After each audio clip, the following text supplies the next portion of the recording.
The thoughts, opinions, and general overall shade thrown on High at 9 News are those of the individual speakers and not those of High at 9 News, its audience, or its advertisers. The statements made do not constitute medical, legal, or financial advice, and for advice tailored to your specific situation, please consult with a licensed professional.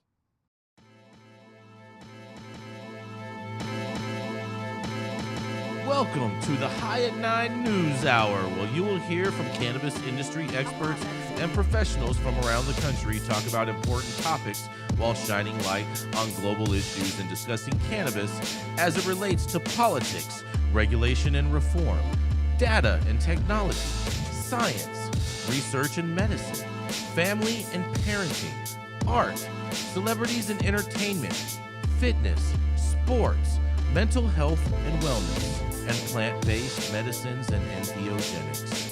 Together, we are building a stronger community, fighting the stigma and creating change.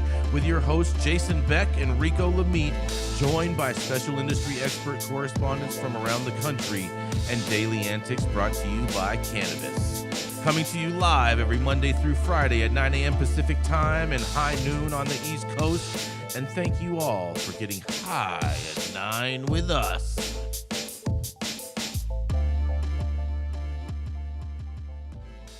Jason's over here trying to confuse me. Oh man, you're just confused in general, bro. But Don't it's let gonna him do it. It's gonna be okay. But good morning, everybody. It is Thursday, October 26th, and today is National Financial Crime Fighter Day, National Tennessee Day, National Mule Day, so it's officially the Democrats' holiday, and National Mincemeat Day. I almost messed up on that one. And oh, Rico, you're gonna love this one. It's National Pumpkin Pie Day. And last Fuck but that. not Sweet potato pie for life, man. Sweet Okay. potato pie for life. All Pumpkin right. pie ain't shit. Okay, all right. Fight me. And it is also National Day of the Deployed. So thank you for joining us and getting high at 9 with us. It's also high noon on the East Coast. And please remember to like, share, and subscribe to us on all social media platforms. You can use that fancy little QR code up there in the corner of your screen to find out where we live on the internet. And we are live every Monday through Friday on YouTube. And now we are also streaming on Rumble, Twitch, Twitter, and Facebook. So welcome to anyone joining us from any of those platforms as well.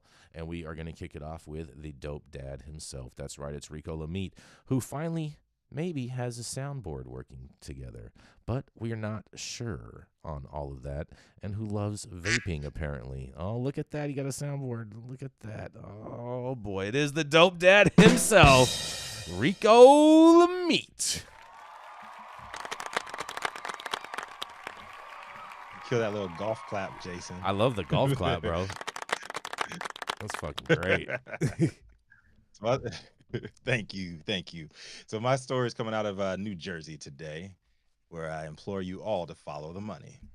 Now, back in January, cannabis-friendly Washington Township, New Jersey-based Park Bancorp, publicly traded as PKBK, reported an armored car company it uses to transport and store funds designated for cannabis-related customers had, quote-unquote, some cash stolen from a vault.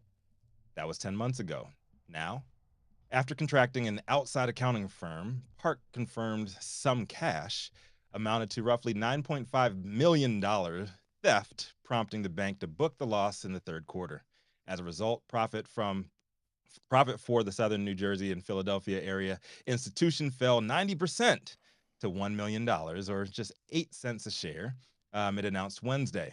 Park CEO Vito Pantaleone said in a statement that Park will now seek to recover the losses, including through insurance. He said this: although this theft is painful and was unexpected, we are fortunate to have financial strength and earnings to absorb the loss. The bank claims to have first learned of the quote-unquote probable theft from an armored car company that transports and stores cash for its customers in the cannabis trade. The company allegedly told Park that some of the cash stored for the bank is missing from its vault and is presumed to have been stolen. After the initial reporting of the incident, Pantaleone refrained from identifying the armored car company involved or the location of its vault, but in a vague statement, he said this: "It is difficult to protect against all bad acts of individuals intent on doing harm to the bank or our customers. The disclosure was included as a quote unquote notable contingency in the following earnings report, a mere footnote after Park Bancorp reported record annual earnings of 41.8 million, a 2.6% increase from 2021's performance. Now, I'm admittedly no expert on bank robberies, vault theft, or armored vehicle heists, but for a regional bank that ended 2022 with record assets of 1.98 billion, that just so happens to hold and transport cash for cannabis companies, to immediately after reporting said earnings fall victim to a heist that wiped out all the cash designated for cannabis. I don't know, y'all. Something ain't clicking here. Of course, old Vito Pantaleone's 9.5 million was insured, and I'm sure Park's payout from the loss more than put it back in a winning position. But what about the companies that were relying on that money to pay their bills?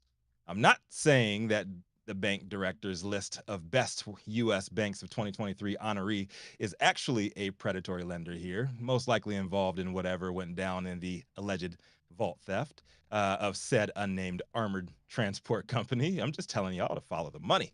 I'm Rico Lamitte, dopest dad on the street for High at Nine News. What do y'all think about this? I mean, when I saw you put this story up, Rico, I was like, oh man, I see his little spin. He's going to go on a whole tangent about how safe banking isn't going to be. I was just waiting for you safe banking ain't so safe. Exactly. I was just waiting for you to say that, bro. I was man, $2.what million worth? 9.5 million. $9.5 million stolen from a bank. That's a serious robbery right there. Only money that was designated for cannabis. Now, when you say it's only designated for cannabis, do you mean that it was money that was designated to support cannabis, or this was actual cannabis money? It was on a armored, allegedly, it was on a armored transport vehicle dedicated for cannabis only. So and he did not. Yeah, the company was not named.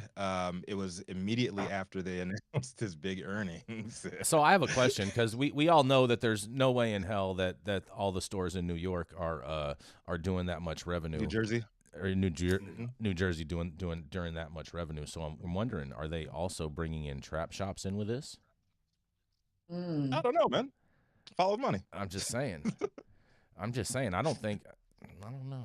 I don't think they're doing that much money, but I could be wrong. Has a way of growing legs. What's that, Dale? Right. Figured that out already.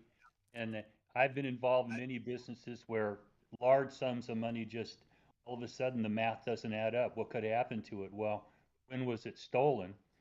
Because that's part of the problem we have. If you have money in a bank account, you're transferring interbank.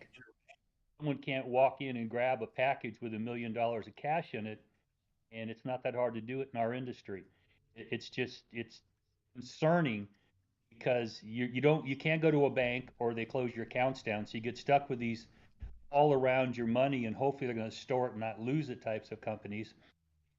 How long did it take between this theft and it being reported? Those are some of the interesting statistics you look at and go, why the f did it take so long for someone to say something about this? Well, Are they waiting for the report of earnings to come out before they go, oh shit, yeah. oh shit? Well, not to mention, it was just a footnote in the earnings call after that.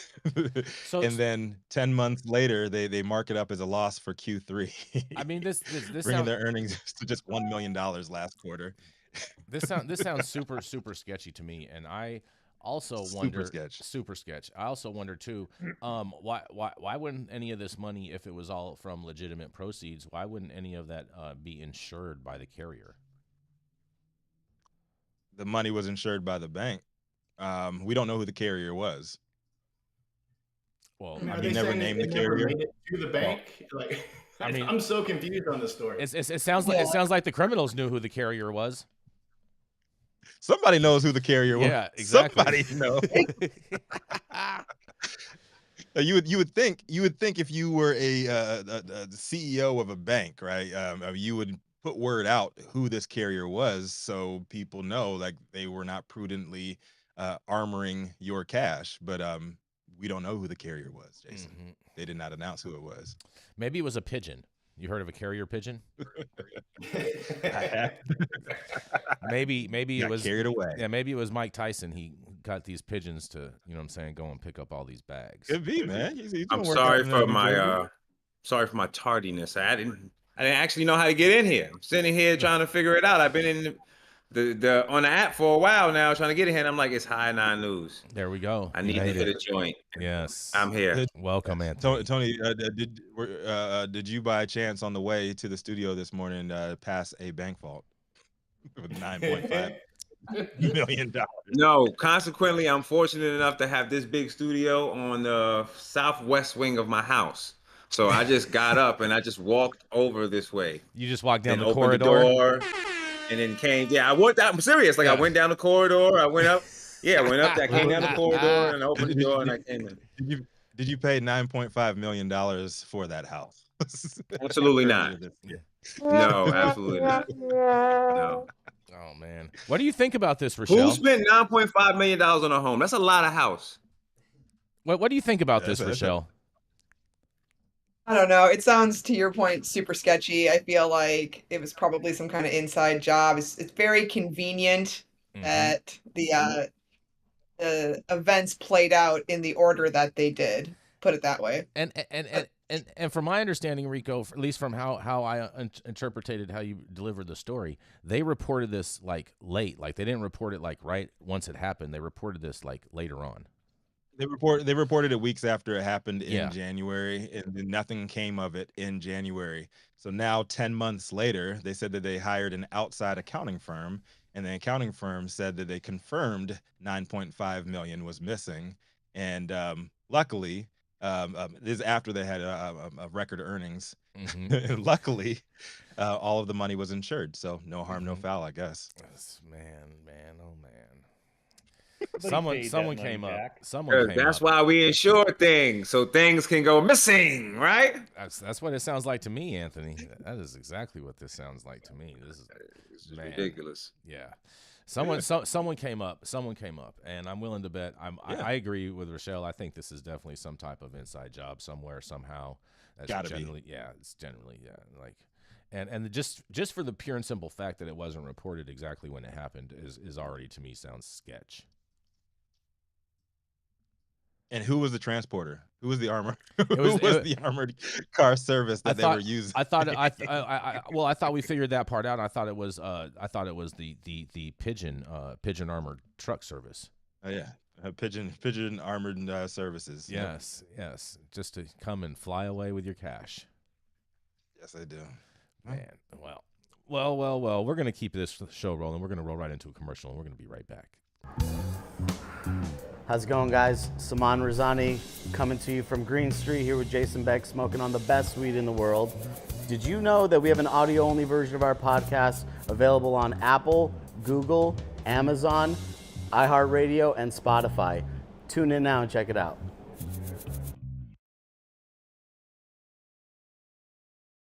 Yeah, I bet it's the same thief that stole the $40 million from Michigan, but nonetheless. Probably was, man. He probably had one of those striped it was a hamburglar. That's what it was. Yeah. But up next, he's known for smoking on the best weed in the world and his unwavering support of the Grand Ole Party. Yes, that now apparently has a speaker, MAGA Mike. But y'all know who he is. Jason Ack. Yeah. Oh, yes. And congratulations to MAGA Mike on in securing the speakership. I can't wait to see what you do with it. Is he pro-cannabis? We're gonna find out how pro-cannabis he is, but I'm willing to bet that he'll give safe banking a fair shot. So, but we'll see. Time will tell. I don't know. I know Rachelle has a whole story about that, so we're not going to go into all that right now. But I have an interesting story, international story for you. You ready for this, Rico? Switzerland is to establish the first legal cannabis dispensaries in Europe amid a pilot project. Switzerland's health authority has been granted approval to establish the first legal adult-use cannabis dispensaries in Europe amid a pilot project. Germany-based cannabis company, get ready for the name, Rico, Sanity Group, is the Swiss Institute for Addiction and Health Research, known as ISGF, obtained this week the final approval from the Federal Office of Public Health, BAG, to launch a cannabis pilot study in Basel Landschaft, better known as Baselland.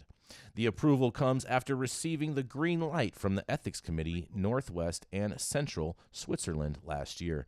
The study, known as the Glasshouse Projects, is scheduled to start later this year. Its primary goal is to gain a deeper understanding of the consequences of regulated cannabis availability.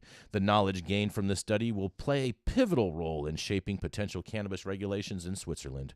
Notably, Sanity Group is the only non-Swiss company participating in the Swiss pilot projects, which will start the distribution process by opening a store in Allschwil, with plans for another store in Liestal to follow. In particular, the study will document participants' consumption patterns and assess their physical and mental health. It will involve up to 3,950 healthy adults residing in the canton of Basel-Landschaft, and adult-use cannabis consumers will have to undergo a medical sustainability test and complete an initial online survey to be involved in the study.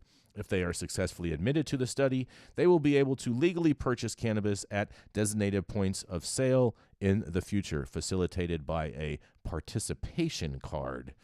Oh, man, that just sounds crazy. But nonetheless, in a press statement, Professor Dr. Michael Schwab, the scientific director of ISGF, who will be leading the study, mentioned that the knowledge acquired from this research could contribute to an informed discussion in the field of health policy. The discussion would revolve around responsible use of cannabis and could provide a foundation for making decisions regarding long-term regulations. In a quote, "In addition, we want to investigate whether we can gain better access to high-risk users with, for example, mental health problems, in order to refer them to appropriate cantonal care centers," he stated. It sounds like a trap. In another quote, "Together with the ISGF, we are developing concepts for safe sales based on health protection, youth protection, and prevention. We expect interesting findings from the study, and the results will be of international interest," stated Finn Hansel, CEO of the Sanity Group, in the same press release. "What is unique about this project is that, unlike other Swiss projects, dispensing will not take place via pharmacies or clubs, but via stores at a point of sale, initially in the municipality of Allschwil." According to the press release published by the Sanity Group, the dispensary has been recently arranged, making it Europe's first legal store for people to buy cannabis in Allschwil. Another store in Liestal will open in the next few months, selling different cannabis products like flowers, extracts, hash, edibles, and vape liquids. All cannabis products will adhere to quality standards by the pilot trials for the controlled dispensing of non-medical cannabis, better known as BETMPV, and the organic regulations in Switzerland. These products will be manufactured by the Swiss cultivation partner, Swiss Extract. In a quote, "The entire value chain is united under one roof with us. Cultivation, processing, and packaging take place exclusively in Switzerland. In addition, we document the production processes from the plant seed to the end product. Swiss Extract is a life's work for us with sincerity towards people and the environment," said Stefan Strasser, CEO of Swiss Extract, in a press statement. The cost of cannabis flower is expected to vary, ranging from CHHF to CHHF12, which is basically translates to $8.91 to $13.37, depending on the THC content, which tells me they already are doing this wrong. The pilot study will begin in the fourth quarter of 2023 and run for 5 years, and the approval of the pilot study in Basel-Landschaft marks the 6th cannabis project recently launched in various cities across Switzerland. Since last year, Switzerland has granted several cities, including Basel, Bern, Biel, Bienne, Lucerne, Geneva, and Zurich, the opportunity to start their own cannabis pilot projects. Zurich, which has recently been reported to lack cannabis consumers, is currently seeking 400 eligible individuals to participate. The results of these experimental projects may not be confined solely to Switzerland, which is a non-EU member state. They can also serve as valuable case studies for other European countries aiming to legalize adult use cannabis within the European Union's legal framework, which currently prohibits the full legalization of the sale of adult use cannabis. This is something that Germany has experienced as it has had to revise its initial plan to legalize the sale of adult use cannabis following a red light from the EU Commission. Now it's in the process of legalizing cannabis for personal use by allowing cultivation, possession, and establishment of cannabis social clubs. In a later phase, it will begin an experimental project to allow restricted and controlled sales of cannabis products to assess the effects on public health and the population. Similar experiments have been designated in the Netherlands, where adult use cannabis is not legal but is tolerated, and the government has recently granted permission to the municipalities of Breda and Tilburg to begin a pilot program in December. Well, I'm a little disappointed that they didn't mention Davos in any of these cities, but nonetheless, I want to see what you guys have to say. And this is Jason Beck for the High at 9 News. What do y'all think? I like a lot of it, man. And as far as on the world stage, I love it. I love what they're doing. But like you said, we're already starting off on the bad foot, teaching how we're gonna charge more for the THC content instead of actually teaching people what it is within the plant that makes them feel the way they do. Well, you know, Stone, too, one of the other parts of this story is like you're going to have to get this card. You're going to have to – it basically sounds like they're creating a medical program but trying to disguise it as an adult use program, because they're saying that you're going to have to go and see these different doctors and get all this. So to me, it doesn't sound like it's really truly adult use. In that sense, it sounds like this is a hyped up medical program. And not to mention, it also mentioned in there that they're looking to find people with mental illnesses so they can basically put them into mental housing, it sounded like. At least that was my interpretation from the article. So what you're saying, Jason, is that the sanity group is not very sane. Maybe they are, but it's the people that they're going to treat might not be sane. But we'll see. Even a study doesn't fix this problem. I'm surprised they say there's nobody smoking weed and burn. Like, wait. You're just not scratching and sniffing enough. People smoking weed everywhere. Mm-hmm. Very true. Imagine their shock when some of these people that are delusional or, distressed go to this place where they're given high and potent marijuana 3 meals a day and good rest and a shower, and how they'll change their disposition and they're more happy. Mm-hmm. Right. And I will say the best thing I think about this project so far is the fact that it mentioned that they were going to be producing and cultivating this stuff all within Sweden. So that means that the Swedes are going to be safe from all the Canadian boof weed. I don't know. Yeah, Germany. I'm happy. I'm happy that they're opening. You're Put it happy that way. that- I'm happy that they're opening, and people will have at least have access. How about that? Yeah, but what if you want to have access and you're not eligible to qualify for one of these cards for some reason? They'll find a way. It's Switzerland, man. Yeah. They'll find a way, huh? You can qualify for Texas. You can qualify in Switzerland. They do a great job of taking care of people's money out Mhm. there. That gets lost everywhere else. Maybe New Jersey. Maybe it was the Switzerland armored car service that picked up all that money in your story, Rico. It could have been. It could have been. Mhm. Maybe one of them pigeons took it over the pond. You know what I'm saying? Could have happened. Stranger things have happened. I wish the Sanity Group much luck on this endeavor. I just hope more people get access and they get safe cannabis to consume. How about that? Mm-hmm. Mr. Positivity today. Right. Any thoughts on this, Rachelle? I think it's interesting how all of these European markets are doing these pilot programs and kind of doing it all the same way too, which is interesting. Which makes me think that they're definitely talking about how this is going to play out on a higher level in the EU.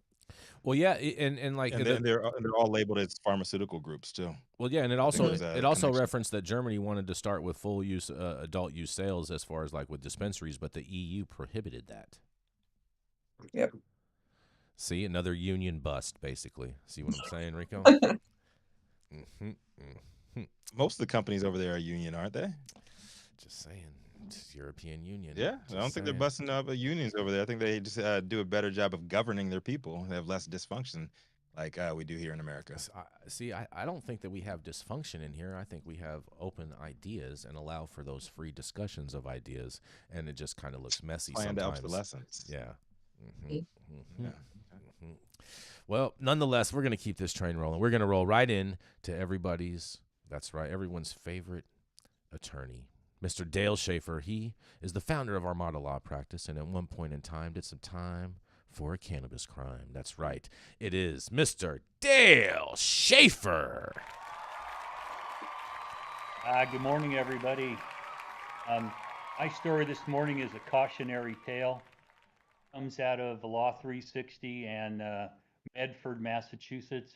Headline is FBI informant lied to nab attorney and pop bribe in a jury hears. This involves some characters that I don't know personally, but I've certainly been in the room with some of these similar character types. We have an attorney who's a real estate attorney from the Medford area, and he gets hired by a group called Theory Wellness who are trying to open some retail stores in Massachusetts.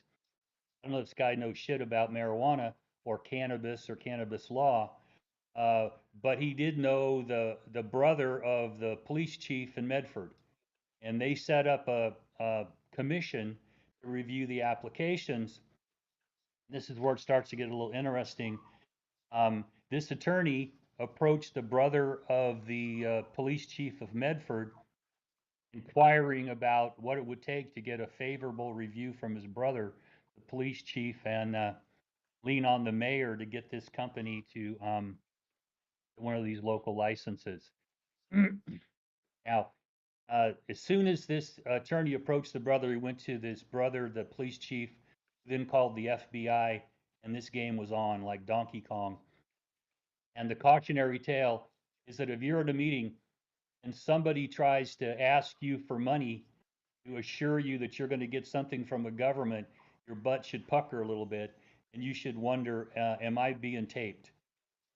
Because I've been in those rooms before, and it gets real uncomfortable when someone offers to be a consultant or something for X number of thousands of dollars a month to make sure you get all the skids or grease to get you through the process. So this attorney met with the police chief's brother 6 times, wired up, and the jury was played the recordings. And so the attorney for this accused attorney, and this is a federal case in the federal courts in Massachusetts, so the U.S. attorney's going after him. And the brother who was wired up was cross-examined by the attorney for this target attorney, and asked about, oh, you lied, and the FBI told you what to say. And I admitted, yeah, I didn't tell my brother anything else other than the first meeting. And what I said was basically what the FBI told me to say. And this is targeting what we call entrapment. And I think the problem this attorney has is that when he approached the chief's brother, he took the first steps towards committing this crime. It was not like drug in from the cold, put in a position to start committing crimes he never wanted to commit before. That's what entrapment is. If you start the process to commit this crime, cops are allowed to lie to you, and trust me, they will. They can be wired up for sound. They can put videos in rooms where you meet. They can keep the cash, give you marked cash. There's all sorts of crazy things that can happen. And then when you're sucked into court, you end up trying to defend yourself. Now, I had a similar sort of defense. Cops came to my house and assured me that everything I was doing was fine, and they were working with the feds. And so we tried to argue entrapment by estoppel. Problem was, when the cop showed up, I was already growing weed. So it wasn't like they convinced me to grow weed. I was already doing it. So in the case of this attorney, he was not entrapped into doing something that was illegal. He started the process of illegally bribing this person to get a favorable result before the FBI got involved. So I think his argument of entrapment is not going to go very far. But it's a cautionary tale. If you're involved in getting licenses in the cannabis industry, be very, very careful of people asking you to pay money or offering to pay somebody money or other consideration to try and get ahead of the line. You can get spanked. We've had these problems in California. Some of you may have followed some of these local officials who got pinched in federal stings. It can be a problem for you. And I can tell you that the sporks they make you eat off of and the shitty clothes you have to wear in prison is not worth any of this. So be careful. Throw this back at you. What do you all think about this? Man, the sporks, Dale. The sporks are rough. They're going to become popular. Yeah. Thank you for the cautionary tale, Dale. Here is, I think they should outlaw the entire federal informant program, period. They outlaw all these informants and everything, because if you ain't snitching, you're forced into a position to snitch, and then what are you gonna do when you're on the streets again? Like, a lot of people end up missing, a lot of people end up dead. The whole thing's messed up, and there's no accountability. It's a lot of money gone to that programming too that's unaccounted for as well. So Dale, so this guy lied on the stand while testifying, correct? Oh, he told the truth, but he told the truth that he lied to the attorney. Okay, all right, that's what I was a little confused on that. So thank you for that clarification. Got it. And they are absolutely allowed to do that. Yes, I was going to say they're 100% allowed to do it, but if he actually did lie on the stand, then he could be prosecuted, correct? Oh yeah, that's perjury. That's perjury. Purge. Yep. Yeah, the purge. The big purge. And the way a lot of these roll up is we're watching in the national level right now that, you know, a bunch of people get sucked into these cases, and then they start rolling up people cutting deals and agreeing to testify. Now, everybody that does that's dirty. You know, in my case, we had two guys that got arrested that agreed to turn state's evidence against me. Of course, they were lying sacks of shit, and I admitted to everything I did. But that's how this sort of happens, is you get caught up with a bunch of people, everybody gets named, and then lower people start getting offers that it's hard to walk away from, and you get cooperation agreements, and the next thing you know, people who are informants are on the stand, and you can't believe a goddamn thing they say. But that's how many, if not most, of these federal cases and criminal cases involving multiple people work out. Somebody dimes somebody else out. And Rico, you're right. Streets will fucking kneecap you if you're lucky. You may never find your body. So that's sort of the battle we fight. We're stuck in between a black and a white market. And a lot of people out there, you steal $9.8 million from people in the black market, they'll know exactly when it was stolen, and someone's going to die. Yep. That's how the world works. At least one person. At least one. At least one. Facts. Anyone else? Any thoughts? All right, seeing no, we're going to move right on into commercial. We're going to be right back. Relying on 25 years of commercial hydroponic experience, King Solomon Nutrients has engineered the best liquid and dry fertilizer products for cannabis that preserves the crop, the soil, and the environment. Through relentless passion, research, and innovation, King Solomon has developed simplified cannabis crop nutrition you can trust. It was created for farmers, by farmers. Don't mess around. Try the crown.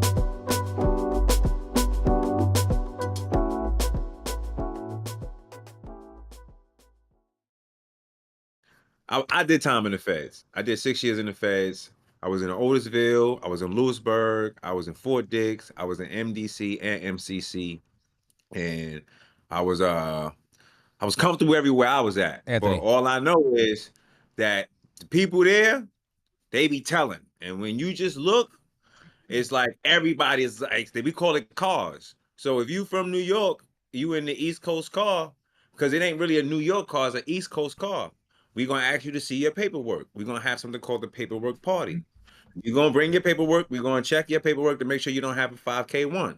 If you're not cooperating, then cool. You know, you can hang around us. But in a lot of cases, people don't come to the party because they're cooperating. They have a 90% conviction rate because most people are flipping. People are telling on their mom. And then they generally have to go and roll their shit up and move to a whole new unit.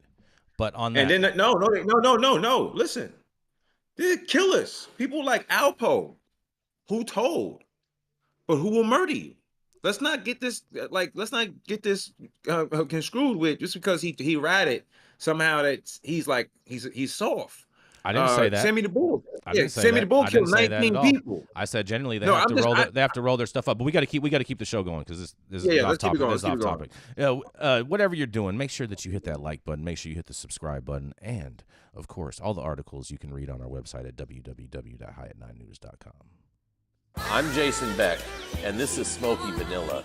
And if you want to feel as good as I look, then you need to get yourself a stretch and smoke with Smoky Vanilla. That's right, baby. I'm Smoky Vanilla with my background in kinesiology. I'm a sports massage therapist and stretch coach. I focus mostly on athletes who have chronic pain or injury due to their sport, or the legends of the chronic in the game, baby. Oh, yeah, you know what it is? We just stretched, and now we're gonna smoke, because you know what it is. That's right. I love intuitively creating a session based on the individual I'm working with. We'll go through a few assessments, look at the past health history, injury, or anything that's still affecting you today, and create a customized session just for you. Let's go.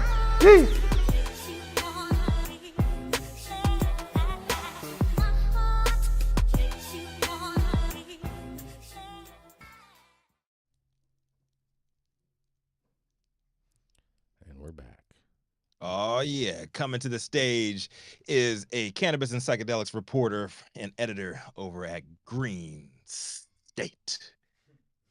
And she's also known for having one of the most illustrious collections of Legos in the game. Y'all know who it is. Rachelle Gordon. What you got for us today?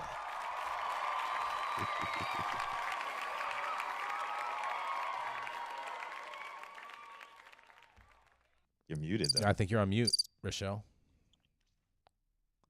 Oh, thanks, guys. Oh, there I we was go. going to say, talking a little bit earlier about Mega Mike, and now let's find out where he stands on weed. Oh boy, here we go.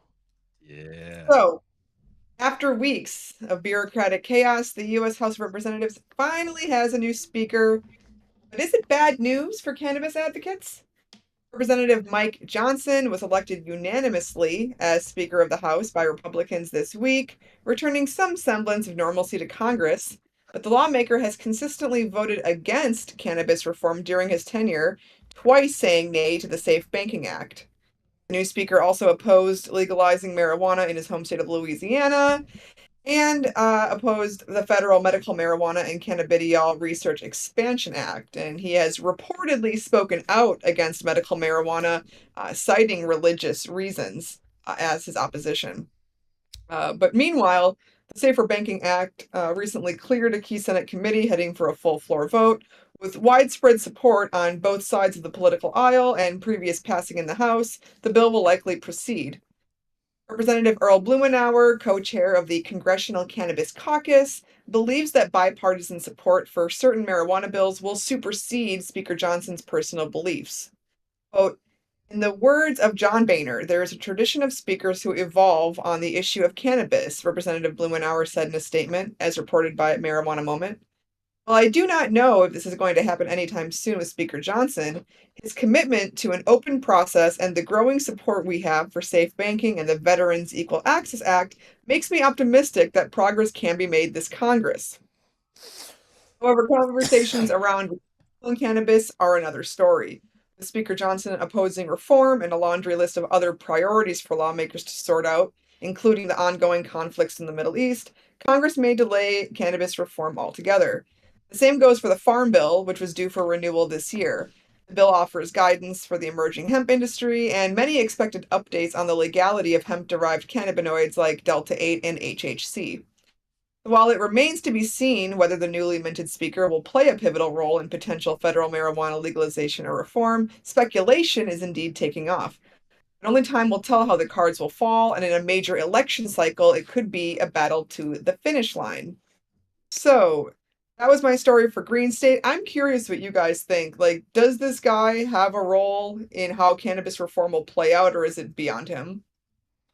Well, he'll have a role as far as allowing what goes up to the floor for a vote. in the House because he's running the House. But I do agree with Congressman Blumenauer in regards that that the speakers tend to evolve on this, and so I don't think that he'll allow his personal opinions to get in the way of actual progress. But time will tell. Yeah, I The dude's personally fake, I man. think shaking your head, Dale, too. Oh, sorry, Rico. What were you gonna say? No, I'm just saying he's fake. You got a fake name. I don't trust him at all. This dude, Mike Johnson. Get out of here, man. This guy is the ops. Come on. He is a plant. He is a plant. I don't trust anybody that is against cannabis for religious reasons. Get out. What are you talking about? He said his ID really says McLovin. McLovin. Hey, he does look like a McLovin too, when you look at the picture. Yo, I'm not gonna lie, man. I don't think I want to read my story after even hearing this because I'm serious because my story was about a bipartisan push. But at the time of the story, it was still within our time. They didn't have the speaker, in it yet. I mean, when you really think about it, and you just hear about this guy's track record, I like the fact that when you have a private jet like this guy Jason does, you have friends like Mr. Johnson who you can't really say what you want about. But he's not my friend, and I don't have a private jet, so I'm gonna go ahead and I'm gonna just say what I gotta say.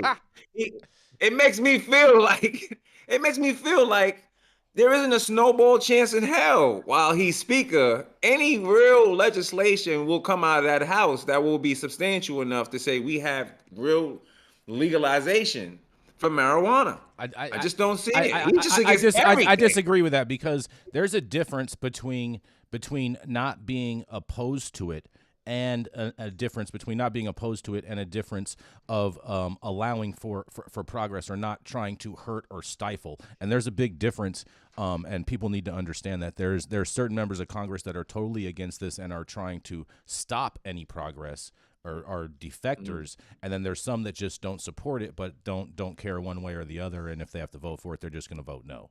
And I would put him in that category as of today. Well, we'll I don't see. trust this dude. Yeah. Because I've don't had trust more him. than a few headbutting sessions with people who are evangelical Christians, and their faith does not allow them to favorably view marijuana or cannabis. And it's hard to break through because you end up fighting about shit that's not relevant to the discussion. And in this case, this guy's going to get into pissing matches over abortion, over LGBTQ rights. And I don't know that we're going to get enough traction for cannabis out of this Republican group who just finally went in. I think they put guns to people's heads and said, if you don't vote for this motherfucker, you ain't leaving the room alive. You guys need to stop this shit. So You know what? happens when you come back out of that and they now we can be as obstreperous as we want to be here. Let this guy see if he can ride this bucking bronco. I'm just not real optimistic. It's a shame. We've got so many other things going on. But cannabis is not the most important thing in the world right now. It's not. Very true. People are killing each other around the world, and this is a plant of peace. People are killing each other, so we got some problems to deal with out there. And I'm just not. I wish I was more optimistic, but I've butted heads with the church ladies too many times. Can't get anywhere with them. I just encourage anyone that wants to say that they're against cannabis for religious beliefs to make sure that they read the Old Testament, because oftentimes these evangelicals only want to focus on what's in the New Testament and act like the Old Testament doesn't even exist. What if you ain't Christian, Yeah. Jason? And by the way, there's a great article on Green State from a religion expert about whether smoking weed is a sin. And so I'll send that all to you in the computer, but I encourage you all to check it out. Oh, for sure. The answer Please is send it probably out. not. Please send it out. The answer is no. Yeah, it wasn't on that list when I was being raised up and reading that book. Well, I mean, It's there's on it's funny because in the Jewish doing religion, the head in the Jewish religion, the leaders in that space acknowledge cannabis and don't say that it's a sin, and yet evangelicals who follow these Israel teachers need to take a page from their book and need to go out to Israel and have a serious conversation with them. The burning bush was DMT. Are you sure? I'll leave it there. I thought it was cannabis. No, it was DMT. They had cannabis, psilocybin, ergot, elixirs that they used to drink, and that was the original communion they had in the Catholic Church. Not wine, no. It's been proven by archaeology, science. Read the Immortality Key. It's actually been proven, and it is having people's heads spin currently because you know what? Jesus was out there with all the prostitutes, all the poor people getting high as fuck. I mean, they found tobacco and coca in a mummy from 1000 BC. Oh, there was a whole lot of stuff going on back in the Mediterranean basin. Oh yeah, a long time ago. Oh yeah. There is nothing new under the sun, and consequently, we have become so self-centered that we think that this is the most advanced civilization ever. And I just don't believe that that's the case. I believe that with time, whatever goes up comes down. Civilizations become erased. We start all over again, and then we reach a pinnacle at some point of what we think we have, and then it happens again, you know. And I just think that that's the case. I don't think that nothing is new under the sun, though. I think that the things that we have now, a lot of it was done back then, especially in terms of marijuana. When you look at even ancient Kemet, you'll find that marijuana was a plant that was readily available. So I just don't see it as something that's just new or something that people didn't know, you know, that we had, or nothing's under the sun. Mm-hmm. Yeah, but you know what? Mike Johnson is an op. I said it right here. Shout out to Mike Johnson. Welcome to being the Speaker of the House. I hope he's what you said he is, Jason. I hope that he may have his own reservations, but I hope that he's I hope that he's a good enough person to be able to say, you know, this is what's wanted by the overall amount, you know, of people, and we're going to go ahead and we're going to go for it. I hope that's the case, but I'm going to hold my reservations on that. Time will tell. Time will tell. And on that, we're going to keep it rolling. We're going to go right into a commercial, and we'll be right back. The Control Tower from Highly Educated has perfected the dab. Utilizing the concept of thin film evaporation, you can waste none of it and taste all of it. The micro texture of the SE pillar increases nucleation at elevated temperatures. And with the tower propelling at 2,600 RPMs, it's certainly the most efficient dab experience to date. The Control Tower from Highly Educated. That's what they're talking about. But coming up next, that's right, from the great red state of Texas, that's right, it is the man who loves Delta 8, but at the same time claims that he also loves Oklahoma flowers. That's right, it is the man from the Lone Star State, Mr. Stone Slade. Oh, Jason, you turned it up a notch today. Hey, I'm looking forward to coming out and seeing you, since I won't be on the show again until after we're out there. Halloween, West Hollywood, Jason Beck, Rico Lamitte. We're going to have a good time. Yes. Today, my story, not as serious as everybody else. We're talking a little innovation in the cannabis space. We reported earlier this year when I think it was Denver, Colorado, had the climate-controlled vending machines. Well, now New York City state-of-the-art cannabis museum, the House of Cannabis, THC NYC, located in the trendy Soho neighborhood, has just added a unique feature. While previously visitors could admire cannabis art and learn about its history, they couldn't actually purchase cannabis there. But this month that changed, and while you can buy cannabis products at THC NYC, there is a twist. You can't consume them within the museum walls. Now, how does that work? It's simple. THC NYC has incorporated kiosks that allow visitors to come place their orders from Union Square Travel Agency, which is a cannabis store. Like most dispensaries, they offer a range of cannabis products from edibles, flowers, to tinctures.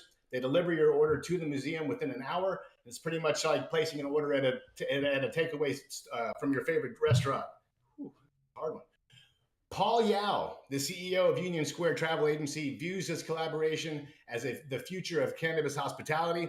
We've admired the House of Cannabis since its inception. Both of us aim to introduce visitors to the multifaceted world of cannabis in an educational yet engaging manner, he remarked.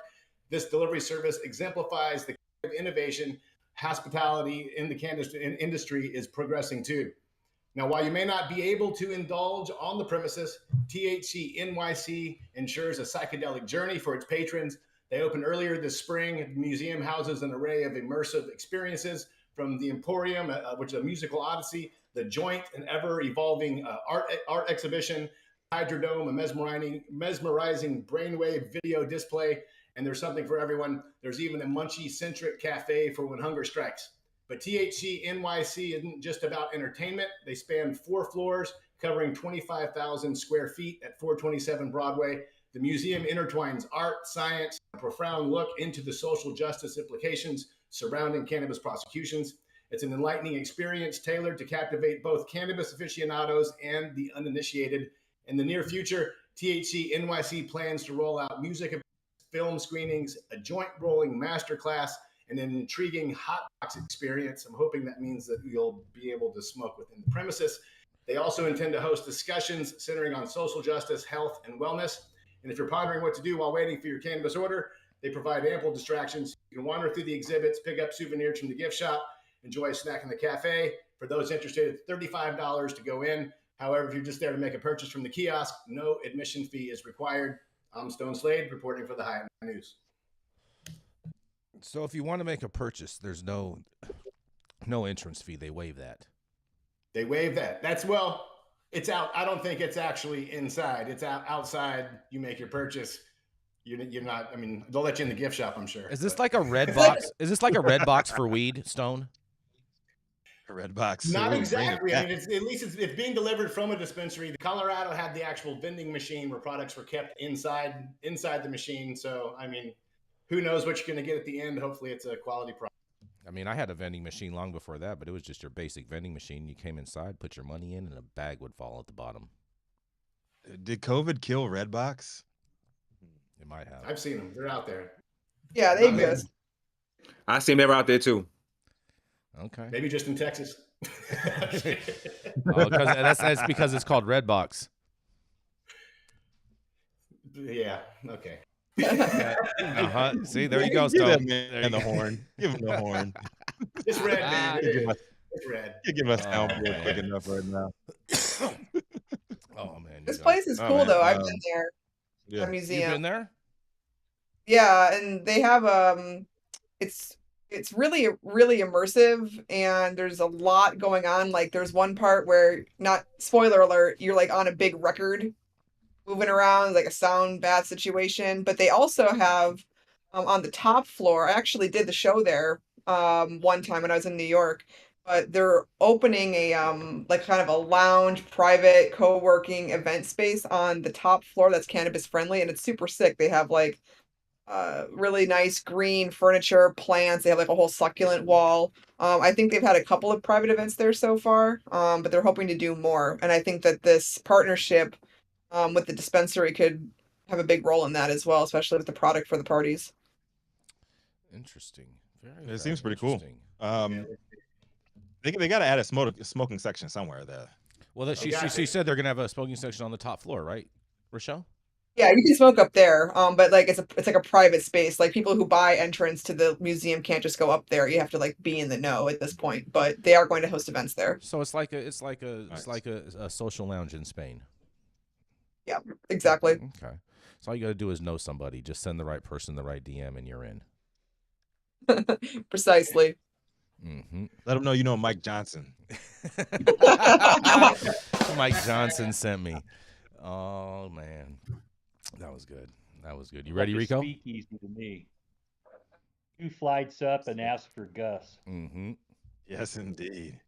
Y'all know what it is. Coming to the stage next, he is the most hated man in the universe when it comes to Black and Latino, most dangerous men on earth. Coming to the stage out of somewhere in Texas, in the southwest wing of the largest house in all. My man Tony Montaga. Thank you.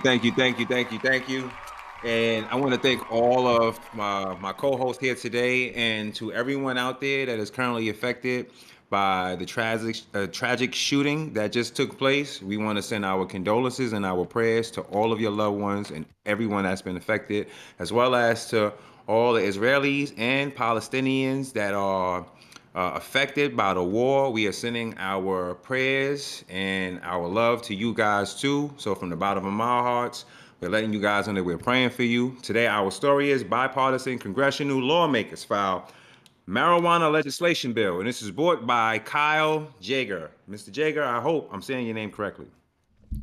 Jaeger. Bipartisan House lawmakers have refiled another bill to federally legalize marijuana while taking steps to preserve existing state cannabis markets. Sponsored by Representative Nancy Mace, Republican, South Carolina, the States Reform Act was first introduced in 2021, serving as an alternative to a Democrat-led legislation proposal that's cleared the House twice in recent years. At that time, Mace's bill had only GOP co-sponsors. The text of the new version of the legislation, which has a handful of both Democrat and Republicans signed on, isn't available yet, so it's unclear if there have been meaningful changes. Even more uncertain are its prospects of advancing under the GOP-controlled House, where we know it's saying it's vacant now, but we know it's not vacant. So we have to talk about that. As a condition of her vote on the bill to raise the debt ceiling and cut certain federal programs, Mace said that she secured a commitment from the former speaker to hold a committee markup on her cannabis bill, but that never happened. Mace was among the handful of Republican members to boot the speaker this month, citing unfulfilled promises without explicitly noting the marijuana markup pledge. In any case, the State Reform Act, has introduced last session, would have ended federal cannabis prohibition at the same time that it sought to engender bipartisan support by incorporating certain equity provisions, such as expungements from people with nonviolent cannabis convictions and imposing an excess tax revenue, from which that would have supported community reinvestment, law enforcement, and small business administration activities.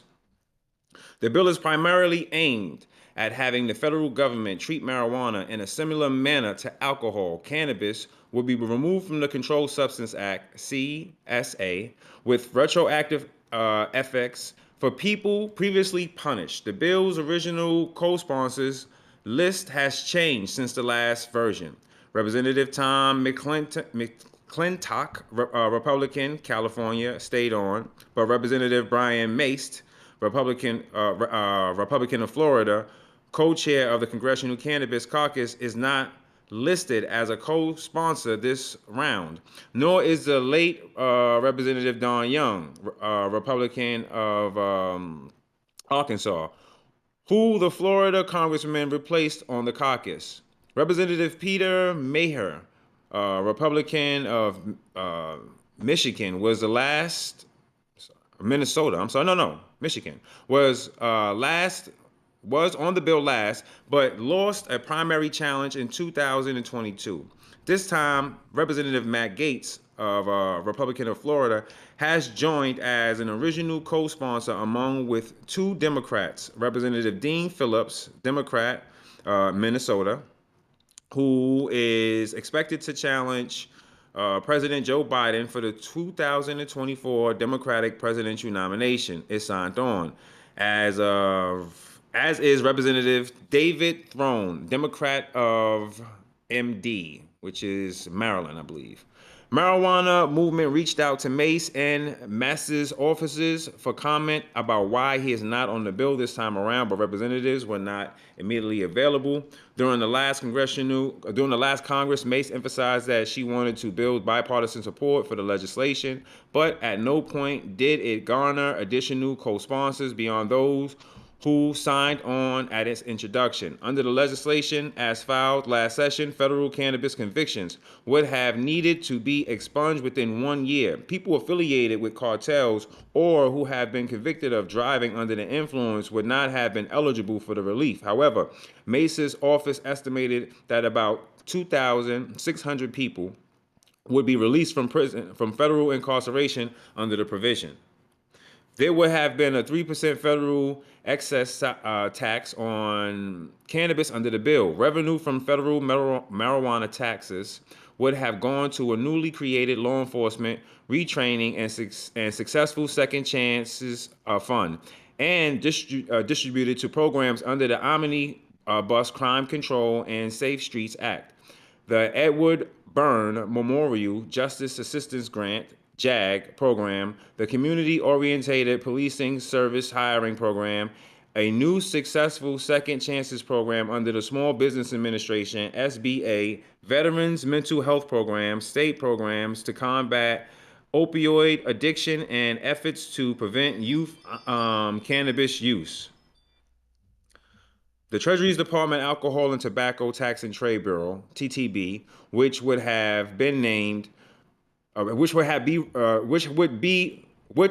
been renamed the Alcohol, Tobacco, and Cannabis Tax and Trade Bureau, would have been the chief regulator for marijuana with respect to interstate commerce and international trade. The agency would have been tasked with creating a track and trace system for cannabis, and federal officials would be authorized to issue packaging and labeling requirements for products. The legislation would have grandfathered existing state licensed cannabis operators into the federal scheme to ensure continued patient access and incentivize participation in the legal market. The refiling of the State Reform Act comes about a month after 33 Democrat House lawmakers, led by Judiciary Committee Ranking Member Gerald Nadler, Democrat of New York, introduced the Marijuana Opportunity Reinvestment and Expungement MORE Act to federally legalize marijuana while promoting equity in the industry. The comprehensive legislation, the comprehensive legalization legislation has passed the House twice in recent sessions. But this marked the first time it was introduced with the Republicans in control of the chamber, raising serious questions about whether it will move. The Judiciary Committee, which is the primary panel of jurisdiction, is chaired by anti-cannabis Representative Jim Jordan. That's my guy. I'm sorry they threw him under the bus, of Ohio, who lost his own bid for the speakership. The reintroduction of both legislation bills also comes amid a federal cannabis scheduling review that Biden directed last year. The U.S. Department of Health and Human Services, HHS, has advised the Drug Enforcement Administration, the DEA, to move marijuana to a Schedule 3 after completing its scientific review. While a Congressional Research Service, CRS, report released last month said it was likely DEA would follow suit based on the precedent. The law enforcement agency does not have to adhere to the HHS recommendations. What do you guys think? I'm a big fan of the States Reform Act. It's the most common sense legislation that has been introduced to deschedule cannabis with a very moderate excise tax and allows for interstate trade. So I'm all for that.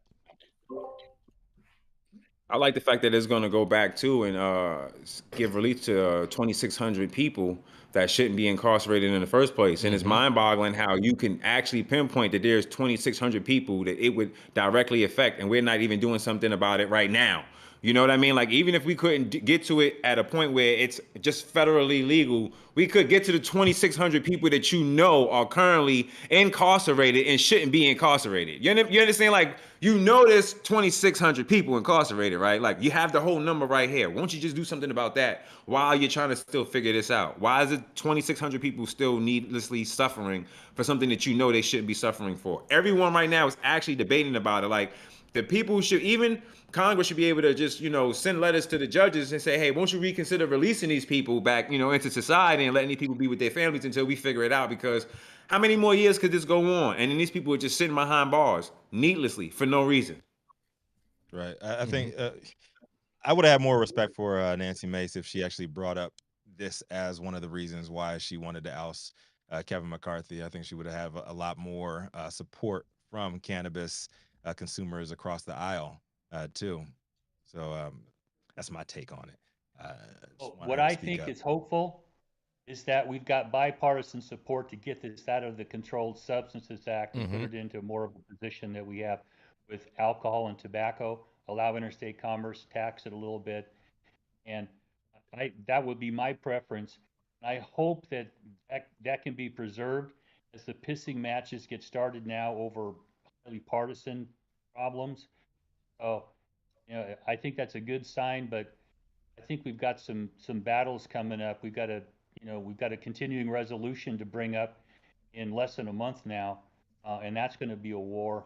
And can we get this to move through when they're fighting over other things that, I mean, they really have invested emotions into, and they're nihilist about things. They want to blow shit up. Now you got to come together and try to get what seems to be common sense legislation done. It'd be nice if we could, but I'm not going to hold my breath. A real talk, man. Facts. Hope we get our shit together. But support the States Reform Act and support Nancy Mace. It's a great bill. I'll support her cautiously. That's fair. You know what I'm saying? Go ahead. Amazon is backing her and Coke Industries is backing her. I'll just leave it at that. Exactly. And she's a big ally for cannabis with the most common sense legislation for descheduling of cannabis of any member of Congress. Yeah, because she can mess around and then let Amazon be pushing packs. Amazon, you think Amazon ain't already pushing packs? Yeah, if you think they not, when you know they are, right? Oh boy! Oh boy! Oh boy! Oh boy!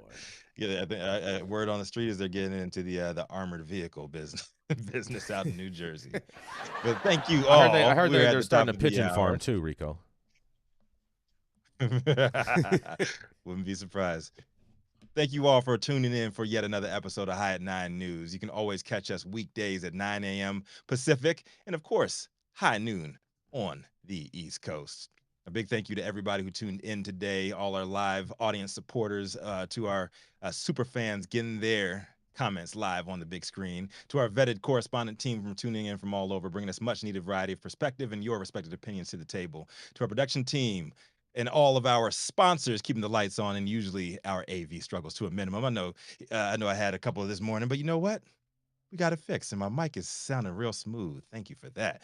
Always, Cannabis Sativa L, the reason the High at 9 News team reads these headlines every single day. Thank you. It has been Thursday, October 26, 2023. The show's over. You've all been blessed with the top industry headlines. Hope it was enough to put in your pipe and smoke at least until tomorrow. Rachelle Gordon, you still with us? You gonna take us out? You gonna take us out today? Oh, thanks, Rico. All I'll say is what I usually say: keep the vibes high. Keep the vibes high.